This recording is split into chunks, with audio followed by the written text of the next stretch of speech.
This week, we mark the 20-year anniversary of the September 11th attacks. Nearly 3,000 people lost their lives when terrorists used airplanes to attack the United States. It is a moment in our nation's history that will be shared and taught in classrooms around the country forever. So tonight, 7 Action News reporter Kim Russell is taking an in-depth look at the effort to make sure the legacy of 9/11 is never forgotten.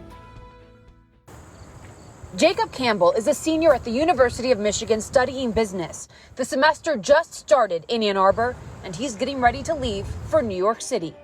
We're just going to take the weekend kind of as a family, everyone that's left, and go down to the ceremony on Saturday morning. He will attend the 20th anniversary commemoration at the National September 11th Memorial. Jacob was an infant when his mom, Jill Moore Campbell from Queens, went to work on the 78th floor of the World Trade Center. I heard a story that there was a phone call when they were evacuating, and she went back to answer the phone call, and then everybody got out. She didn't. As a kid, I had once asked my grandparents if she had legs, because all I had seen is pictures of her from kind of the waist up at parties and stuff. So it's been kind of weird. You get like a sense of reading history because you're learning about her through artifacts, photos, videos, and just stories from other people. She loved to travel. She loved to make people laugh, make people smile. His dad, a police officer, and his grandpa, a retired firefighter, searched for her and thousands of others lost in the debris.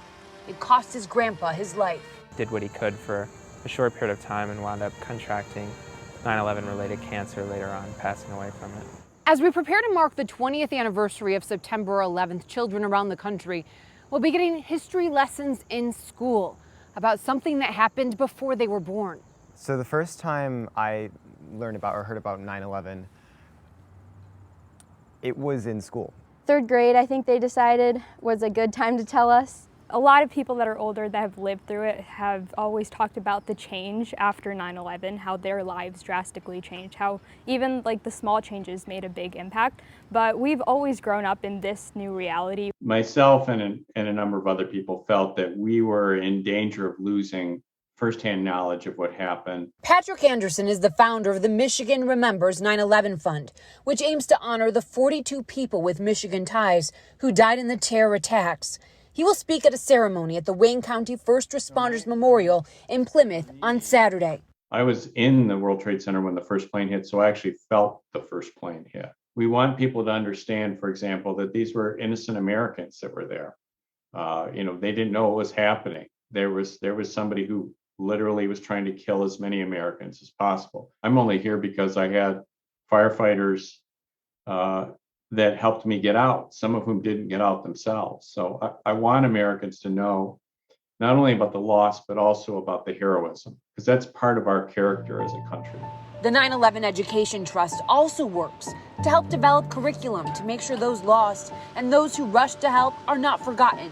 Campbell is on the board of that trust. He hopes by remembering the tragedies we collectively survived as a nation that hurt his family to the core, Americans remember this in honor of his mom. How short and how fragile life can be. Just having a sense of perspective. I think that's something that the country felt immediately after, but just in day-to-day life, that's something that's been lost. Kim Russell, 7 Action News. Thank you so much, Kim. So important to never forget. We want you to join us Saturday at 8 a.m. for an ABC special report commemorating the 20th anniversary of the attacks. America Remembers will reflect on that, everything that happened since that tragic morning, and feature the live ceremony taking place in Lower Manhattan. Once again, that's 8 a.m. on Saturday. Please join us.